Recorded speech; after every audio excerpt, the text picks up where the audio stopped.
오늘의 문제는 싸우는 것이요, 내일의 문제는 이기는 것이요, 모든 날의 문제는 죽는 것이다. 프랑스의 대문호 빅토르 위고가 한 말입니다.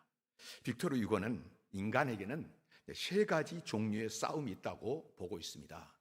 첫째는 자연과의 싸움입니다.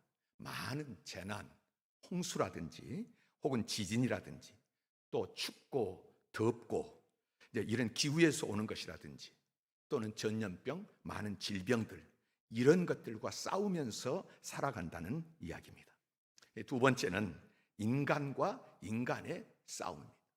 요즘도 지금 세계 도처에서 전쟁의 소리가 들려오는데 총칼 대포를 앞세우고 사람들이, 인간과 인간이 싸우고 있는 것입니다. 그런 싸움만 있는 것이 아니라 우리 가게에 가서 조금만 물건 하나를 사면서도 우리 신경을 씁니다.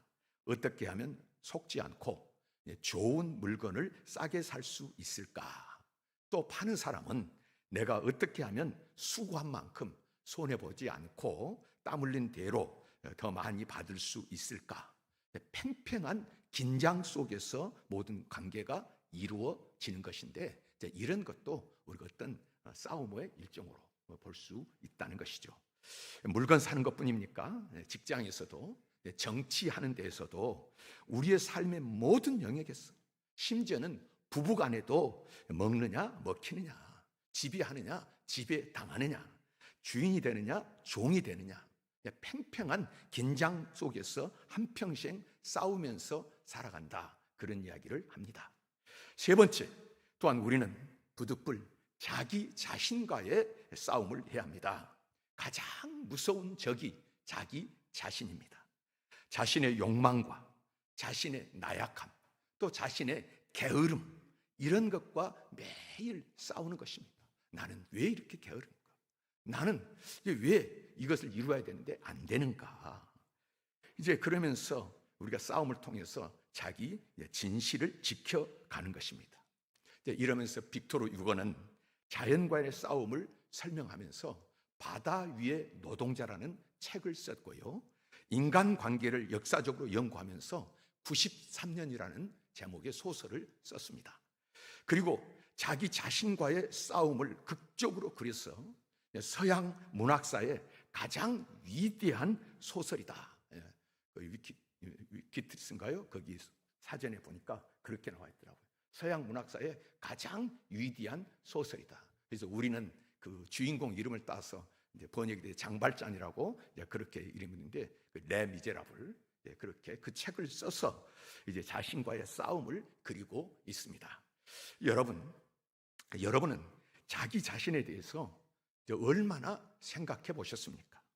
자기 자신에 대한 제어 능력이 있다고 생각하십니까? 내가 나를 다스릴 수 있다, 나는 내 마음이 원하는 대로 살아갈 수 있다, 자신할 수 있느냐 하는 것입니다. 우리는 자연에 대해서 많이 고민을 합니다. 자연재해로부터 어떻게 하면 벗어날 수 있는가?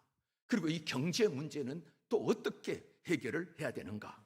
정치 문제는 어떻게 풀어야 되는가? 참 많은 생각을 합니다. 심지어는 인간관계에 있어서 나 외에 다른 사람들, 남편이든 부인이든 자식이든 또 목사든 아니면 직장 동료든 그 사람에 대해서 많이 생각을 합니다. 또 잘 알고 있다고 생각을 하면서 고민도 합니다. 왜 저 사람이 나에게 이렇게 대할까? 왜 저 사람은 저렇게밖에 살 수가 없을까? 많은 고민이 있습니다. 그런데 자기 자신에 대해서 고민해 보셨느냐 하는 것입니다. 이것이 문제입니다. 다른 사람 원망합니다. 내가 피해자라고 생각합니다. 그러면서 내가 가해자라는 생각을 전혀 안 하는 것입니다. 나 때문에 불행한 사람이 얼마나 많은가? 내가 많은 사람에게 걱정거리가 되고 있지는 않은지, 여러분 그런 거 생각해 보신 적이 있으십니까? 나라고 하는 존재, 자기 진실, 자기 존재를 찾으려고 몸부림치면서 실존적인 고민을 해 보셨느냐 그 말입니다. 어느 날 쇼펜하우어가 하는 그 쇼펜하우어라고 하는 유명한 철학자가 있지 않습니까? 이 사람이 깊은 생각을 하면서 길을 가다가 너무 골똘히 생각하는 나머지 그냥 생각에 잡혀서 그냥 길 가다가 앞에 오는 사람하고 꽝 부딪혔습니다. 얼마나 아프고 놀랐는지. 근데 그쪽 사람이 도대체 당신 뭐요? 당신 누구요? 하고 묻는데 이때 쇼펜하우어가 하는 말이 바로 그것이 문제예요.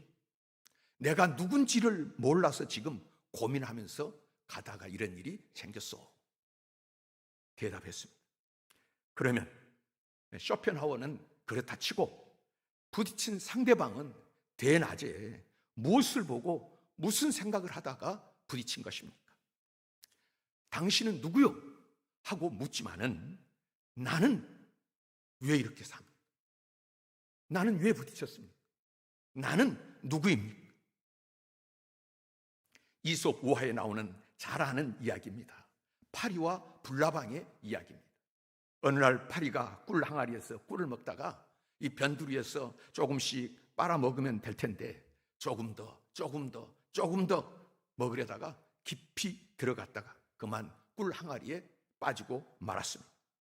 날개가 젖어가지고 이제 빠져나올 수가 없는 거죠. 나을 수가 없게 되고 이제 분명히 거기서 그렇게 생명 있는 동안에는 그 꿀이라도 먹다가 죽을 수밖에 없는 것입니다. 이 신세가 되었을 때 이제 불나방이 펄펄 주위를 날아다니면서 비웃었습니다. 야 이놈아, 아니 조그만 놈이 변두리에서 조금만 빨아먹어도 충분할 텐데 뭘 그걸 다 먹겠다고 그 안에까지 들어가서 그 모양이 됐느냐, 이 미련한 놈아. 그러다가 해가 졌습니다. 주인이 등불을 켜더니 걸어놓으니까 이 불나방들이 모여드는데 불 가까운 데로 막 다가오다가 좀 더 밝은 곳으로 그렇게 모여들다가 그만 그 속에 다 타서 죽고 말았습니다. 이때 파리가 하는 말이 너는 나보다 더 바보다. 자기 욕심, 자기 정욕을 이기지 못해서 여기저기에 끌려다니다가 비참하게 희생되는 이런 모습들, 여러분 다른 시대의 이야기입니까? 전혀 딴 세상의 이야기입니까? 우리가 지금 이런 사람들을 보고 이런 군상들 속에서 살고 있지는 않습니까? 여러분, 나는 누구입니까? 내 마음, 내 몸, 내 뜻, 내 습관, 내 성향 이대로 좋은 것입니까? 이대로 괜찮겠습니까? 다시 한번 자기 자신에게 물어보십시오. 바울이 얼마나 위대한 인물입니까? 얼마나 위대한 사도입니까? 정말 이런 사람이, 그래서 어떤 사람들은 이 기독교를 바울이 세운 종교다, 다 정립을 하고 틀을 만들었다, 그렇게 말할 정도로 정말로 그의 모든 학문이나 지식이나 인격이나 신앙의 모든 것에 있어서 참 대단한 인물인데요. 그런데 바울의 위대함이 어디서 나왔느냐 하는 것이죠. 그 위대함이 어디에 있느냐 하는 것인데, 바울은 한 번도 얼굴도 본 적이 없는 사람들에게 편지를 썼는데 그렇게 쓴 편지 중에 하나가 로마서입니다. 근데 이 로마서, 지금 바울은 멀리 떨어져 있는데요, 지금 사람들은 이게 서로 있으니까 잘 모르지 않습니까? 이제 멀리 떨어져 바울이 본 적도 없으니까 우리가 잘 이제 사람들을 아는 것 같지만은 그 사람 보기에는 대단하다, 소문 듣기로는 바울이 대단하다, 그렇게 알았을 거예요. 아마도 찬양대에서 우리가 그런 이야기 많이 합니다. 찬양대 부부가 같이 찬양대 봉사하는데 얼마나 사람이 사근사근하고 그냥 친절하고 너무 잘하니까 옆에 같이 사는 부인에게 어떤 사람이 야, 이런 남편하고 사니 당신은 얼마나 행복합니까? 그랬더니 야, 네가 같이 한번 살아봐라. 우리가 보기하고 말이죠, 듣는 것하고는 이제 틀릴 수가 있지 않습니까? 그리고 좀 모르면 다른 사람 앞에는 자기 실제보다도 겉모양을 많이 드러내서 소개를 하고 자랑도 하고 드러내기가 쉬운데, 이제 이 바울도 아마도 대사도다, 그렇게 사람들이 알고 있는데 그런 로마에다가 아무것도 모르는데 편지를 쓰는데요, 이제 뭐라고 쓰느냐 말이에요. 그 내용을 보면 이래서 이 사람이 위대한 사도가 되었구나, 이래서 이분이 과연 정말로 하나님 앞에 은혜를 받고 성령 충만한 사람으로 살았구나 알게 되는 장면이 있는데, 볼 때마다 은혜가 되지 않습니까? 무엇입니까? 바울이 로마서 그 7장에서 이렇게 고백합니다. 나는 원하는 바 선은 행하지 아니하고 원치 아니하는 바 악을 행하는도다. 내 지체 안에서, 내 속에서 다른 두 법이, 옳은 것과 옳지 않은 것이 이 속에서 늘 두 개가 같이 싸우는데, 근데 나는 선한 쪽으로 가지 않고 죄의 법 안에 이끌려서 내가 늘 가는 것을 보는도다. 내가, 자기는 알지 않습니까? 늘 그런 마음이 자기한테 이긴다는 거예요. 그러면서 오라 나는 곤고한 사람이다. 나 참 피곤하고 너무 기가 막힌 사람이다. 누가 이 사망의 몸에서 나를 건져내랴. 다른 사람들은 다 훌륭하다, 대단하다고 이야기하는데, 자기가 누가 뭐 물어본 것도 아닌데 자기 난 이런 사람이다 하고 고백을 하는 것입니다. 그리고 나서 이제 그가 뭐라고 이야기합니까? 주 예수 그리스도 안에서 나는 구원을 받았다. 이런 나로서는 구원 받을 수도 없고 자격도 없는데 예수 그리스도로 말미암아서 내가 구원을 받았다. 나한테 자격이 있는 것이 아니라 예수님 때문에 구원을 받았다 선포를 하는 것입니다. 여러분, 나는 그런 존재가 못 된다는 것입니다. 그런데 구원을 받았습니다. 예수 그리스도로 말미암아서. 그러면서 그는 고린도전서 9장 27절에서 또 이렇게 고백을 합니다. 내 몸을 쳐서 복종하게 한다. 예수를 믿어서 내가 지금 믿음의 삶을 사는데 나는 내 몸을 쳐서 복종시킨다. 야생 말을 끌어다가 그를 타고 가려면 타지겠습니까? 일을 시키면 시켜지겠습니까? 얼마나 날뛰입니까? 그러니까 그것을 복종시키기 위해서 때리는 거예요. 날마다 치는 거예요. 노예로 사람이 잡혀왔는데, 노예로 잡혀온 사람이 자기 고향에서 잘 살다가 여기 와서 노예 짓을 시키니까 듣습니까? 반항하지요. 몸에 안 맞는 거예요. 그러니까 쳐서 복종시킨단 말이에요. 그리스도의 사람이 아니었는데 내가 정말 이 지금 예수를 믿으면서 살아가는 속에 나를 날마다 쳐서 나는 복종시킨다. 나를 쳐서 복종시켜야만, 쳐야만 사람같이 살고 하나님의 사람으로 살 수 있다 하고 자기에 대해서 이야기합니다. 그러면서 뭐라고 합니까? 남에게 복음을 전하고 나는 오히려 버림이 될까 두렵다. 남들은 대사도다, 가브리엘 문화생이요, 가말리엘 문화생이요, 학문적으로는 얼마나 위대합니까? 그리고 베냐민 지파 가문으로 왕족이 아닙니까? 그리고 신앙생활에 있어서 한치의 흐트름도 없는 그런 바리새인으로 살아온 사람, 로마 시민권을 가졌기 때문에 돈도 있고 백도 있는 사람입니다. 그렇지만은 진정한 자신의 모습을 볼 때에 나는 날마다 나를 쳐서 복종시키지 않으면 나는 하나님의 사람으로 살아갈 수 없는 그런 존재라는 것입니다. 그런가 하면 고린도후서 12장에 가서는 더 절박한 이야기를 합니다. 지금 사람들 앞에서는요, 병도 고치고요, 귀신도 쫓아내고요, 가르치기도 하지만은 육체의 가시, 사탄의 사자가 나에게 있다는 것입니다. 사탄의 사자가 내 몸 안에 있다. 이것이 아니면 나는 겸손할 수 없고, 이것이 아니면 나는 교만하고, 이것이 아니면 은혜에 살 수 없는 존재다. 나는 이렇게 연약한 존재다 하는 것입니다. 무엇을 말합니까? 그가 얼마나 진실한 사람, 하나님 왜 그에게 은혜를 주셨고 왜 그에게 능력을 주셨는지, 이런 진실함 속에 자기를 아는 사람, 자기를 인정하는 사람, 이 사람에게 하나님께서 은혜를 주셔서 그를 들어 쓰셨음을 말씀하고 있는 것입니다. 우리는 쓸데없이 경쟁을 합니다. 그렇게 살아왔습니다. 아무것도 아닌 것을 지나놓고 보니까 왜 내가 그것 가지고 그때 그렇게 살았던가.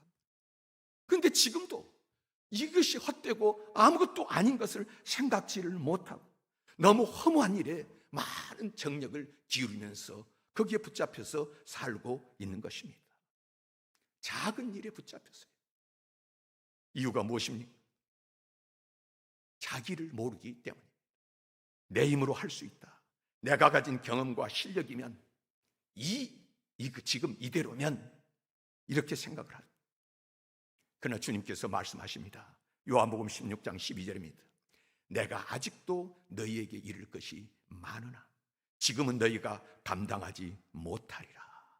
사도들이 예수님을 따라다니면서 최고의 스승 하나님의 아들 예수를 따라다니면서 3년이나 배웠습니다. 3년이나 들었습니다. 이만큼 알았으면, 이만큼 내가 가졌으면 자부할 수 있는데, 그런데 주님께서 아직도 내가 너희에게 이를 것이 많으나 지금은 너희가 감당하지 못하리라. 전부가 아니라는 것입니다. 그러나 진리의 성령이 오시면, 오늘 본문을 통해서 주님은 그것을 말씀하시는 것입니다. 성령을 따라 행하라. 내 욕망, 내 의지, 내 판단을 따라 행하는 것이 아니고 성령을 따라 행하라. 성령의 인도하신 바가 되면 율법 아래에 있지 아니하리라. 성령의 인도함을 받으면 육체의 소욕, 육체의 욕망을 이길 수 있다는 말씀입니다. 성령을 따라서. 그런데 어떻습니까? 우리가 농담 반, 진담 반 그런 이야기를 합니다마는 어리석은 자가 소신껏 살려고 하는 것처럼 답답한 일이 없습니다. 어리석은 자는 이제 그만 어리석도록 생각을 돌려야 되는데, 이 어리석고 미련한 사람이 거기 자기 그 어리석은 그것이 전부인 줄 알고 거기서 부지런을 떠는 것입니다. 지금 방향이 잘못되는데, 여러분 지금 100m 달리기 하는데 결승선이 이쪽이요? 그러면 온 힘을 다해서 이쪽으로 달릴 때 좋은 결과가 있는데, 이 100m를 간다고 거꾸로 보고 저쪽으로 빨리 달리고 힘을 쓰면 쓸수록 반대 방향으로, 잘못된 방향으로 가는 것입니다. 미련한 사람이 고집을 부리면요, 자기도 망하고 남도 망하게 됩니다. 그래서 여러분, 출발점을 알아야 되고요, 자기를 알아야 되는 것입니다. 근본으로 돌아가야 되는 것입니다. 어디 책에 보니까 그런 이야기도 있습니다만은, 요즘에 보면은 어떻습니까? 우리나라의 운동선수들이 뛰어난 선수들이 많아가지고요, 세계 랭킹 1위 된 선수들이 많이 있습니다. 요즘에 제가 그 선수 보니까 배드민턴 안세영, 그냥 잘합니다. 어린 소녀가 세계 1위 너무 잘하는. 또 보면 우리나라 선수 중에 골프 선수도 세계 1위가 있고요, 성미 축구도 얼마나 잘합니까?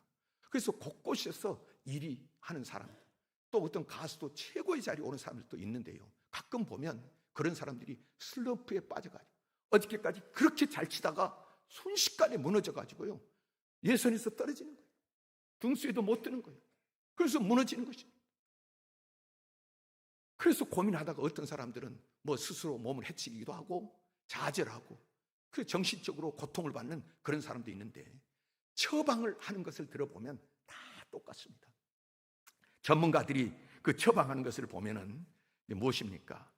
처음으로 돌아가야 된다는 거예요. 다시 처음에 시작할 때처럼, 그때처럼 다시 시작을 해야 된다는 거예요.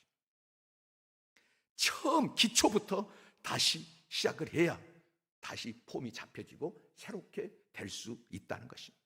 신앙생활도 마찬가지입니다. 종교개혁이요, 무엇입니까? 종교개혁은 리폼, 처음으로 돌아가는 거예요. 원래 예수 그리스도로 돌아가는 것입니다.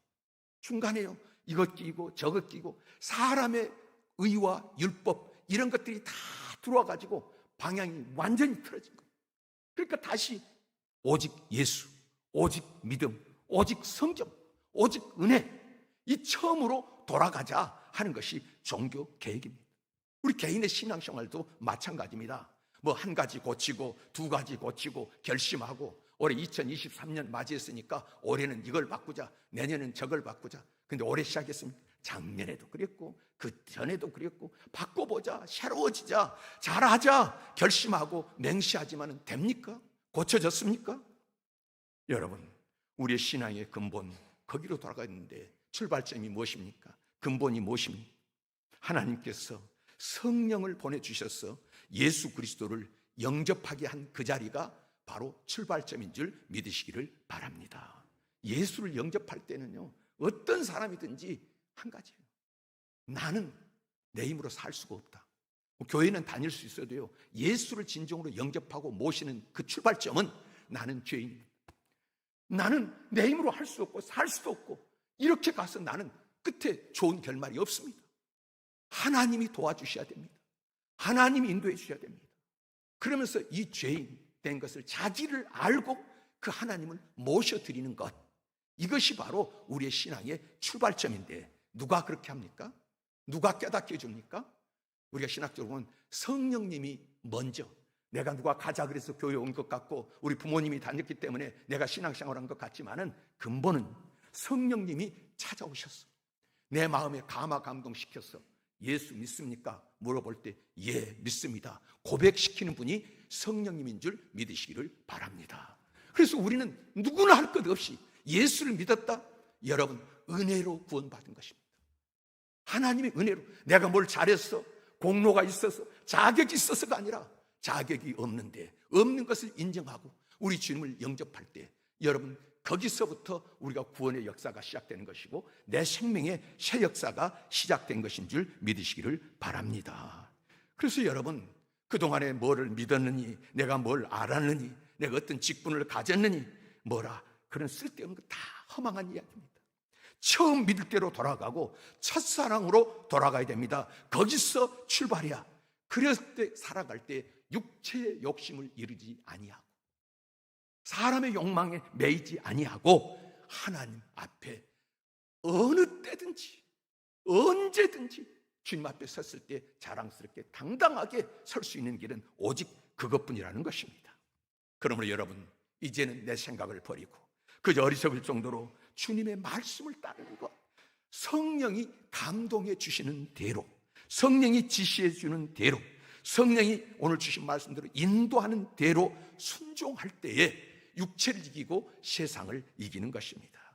여러분, 원수를 이기려고 몸부림칠 것도 없고요, 핍박하는 자를 피해보려고 미워하는 자를 미워하면서 대항해보려고 할 것도 없습니다. 이제는 예수 그리스도 안에서 우리가 해야 될 일은 복을 빌어야 하는 것입니다.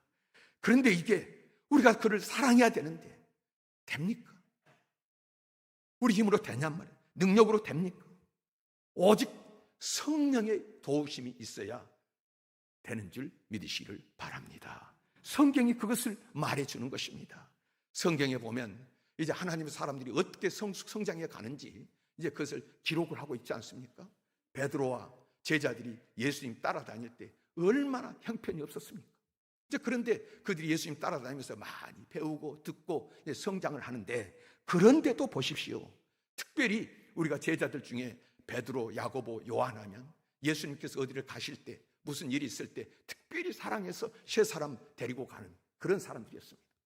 그런데 이 중에 베드로하고 요한, 예수님의 제자들 중에서 형제가 제자된 사람은 예수님, 베드로, 안드레, 그 다음에 야고보, 요한. 이제 이러니까 아마도 뭐 같이 있으니까 그 안에서도 세력이 좀 있었을 것 같고 힘도 있었는지 모르겠습니다. 그런데 어느 날 야고보와 요한의 어머니가 예수님으로 인간적으로 이모로 볼 수 있는데, 이제 이모가 조카에게 예수님께 와가지고 예수님 왕이 되면 우리 아들 야고보하고 요한하고 둘이 하나는 자의정, 하나님 우의정, 높은 자리에, 제일 높은 자리에 앉혀주십시오, 청탁을 했습니다. 예수님께서 그런 거 하지 마, 하나님이 하실 일이다 말씀하시는데, 그런데 그 이야기를 밖에 있던 제자들이 들었어요. 듣고는 성경에 그래, 그들이 돼야지 이렇게 했다는 것이 아니고요, 성경의 기록은 어땠습니까? 분을 내고 있어요. 제자들이 화를 냈다는 거예요. 그런데 그 중에서 제자들 중에서 야고보하고 요한 빼놓고는 누가 제일 화를 냈을까요? 네? 항상 같이 데리고 했던 베드로를 예수님이 얼마나 그렇게 사랑하고 자기가 수제자라고 생각을 했는데, 지네들이 나 빼놓고 좌우에 있어 얼마나 화가 났던지 아마도 베드로가 앞장섰을 것입니다. 그런데 베드로하고 이 요한하고 관계를 보면요, 성경에 늘 그런 일이 많이 있습니다. 많이 있는데 예수님께서 이제 부활하셔가지고 제자들에게 나타났어요. 특별히 베드로를 불러가지고, 베드로야, 너 지금까지는 너가 하고 싶은 대로 했지? 이제는 너 마음대로 못한다. 남이 너에게 띠를 매가지고 너 끌고 다닐 텐데 너 그냥 좋게 못 죽는다. 말하자면 너 십자가에 거꾸로 못 박혀 죽을 것이다. 죽음의 이야기를 하면은 어떤 생각 들겠습니까? 죽음의 이야기. 여러분 오늘 죽습니다. 죽습니다 이야기하면 어떤 생각이 들까요? 제가요 병원에서 딱 의사 선생님 앞에 앉았는데 의사 선생님이 차트를 딱 걸어 놓더니 하는 말이 암입니다 그러더라고요. 그러니까는 제가 순간에 암이라고? 아이고 이런 나를 낳은 우리 엄마 아버지 원망했겠습니까? 그러면서 제가 같이 사는 우리 아내를 원망했겠습니까? 그 다음에 나를 그동안 싫어하고 미웠던 사람 내가 가만 안 두겠다 그런 생각은 나겠습니까? 하나도 안 나더라. 무슨 생각만 납니까? 야, 내가 지금까지 여기까지 왔는데 내가 이제 드디어 이 암 걸려서 죽는구나. 이제 이렇게 하면 내가 어떻게 살아야 될까? 내가 어떻게, 나 생각밖에 안 나는 거예요. 하나도 생각이 안 나는 거예요. 그런데 이 베드로 보고 예수님이 너 죽는다. 그런데 베드로는 내가 그렇게 죽는다고 이런 걱정한 게 아니라 성경에 보니까 뭐라고요? 그래요. 나는 그렇다 치고 그러면 저놈 요한은 어떻게 되겠습니까? 물어보잖아요. 요한에 대해서 물어보는 거예요. 그러니까 예수님께서 야단을 친 거예요. 야, 내가 다시 올 때까지 그를 살려둔다고 한들 너 그게 너하고 무슨 상관이냐? 그거 상관 말고 너는 나를 따르라. 주님이 이야기를 하시는 거예요. 여기서 이 베드로의 마음속에 죽음의 순간까지도 자기의 경쟁자는 어떻게 될 것인가 이런 마음이 요한에. 그래서 우리 성경에 이제 예수님께서 이제 승천하시고 난 다음에 기다리라 하니까 제자들이 열흘 동안 성령이 오시기 전까지 기다렸잖아요. 기다리면서 뭐 했어요?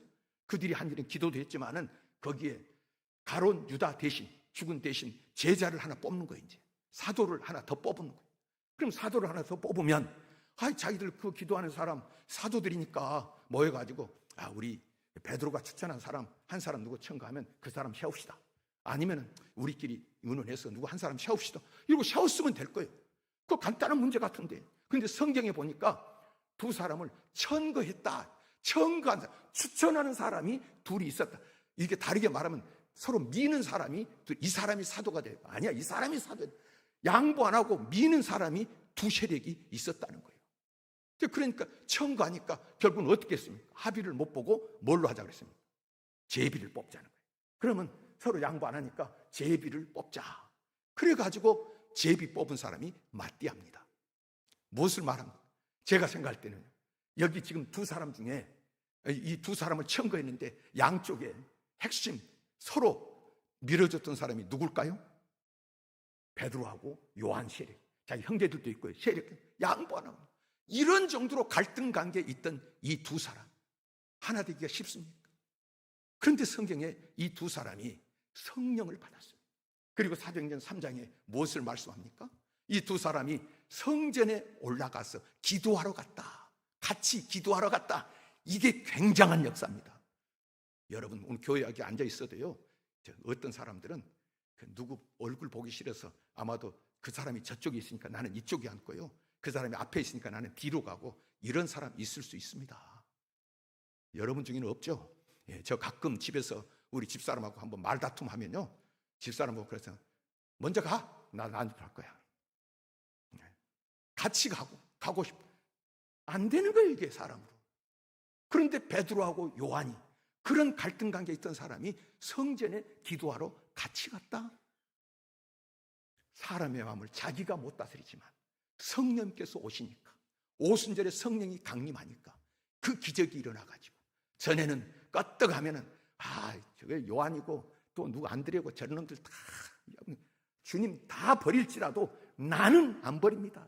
나는 저 사람들과 다릅니다. 자기만 내세우던 베드로가, 안진뱅이가 있는데 뭐라 했습니까? 누구를 보라?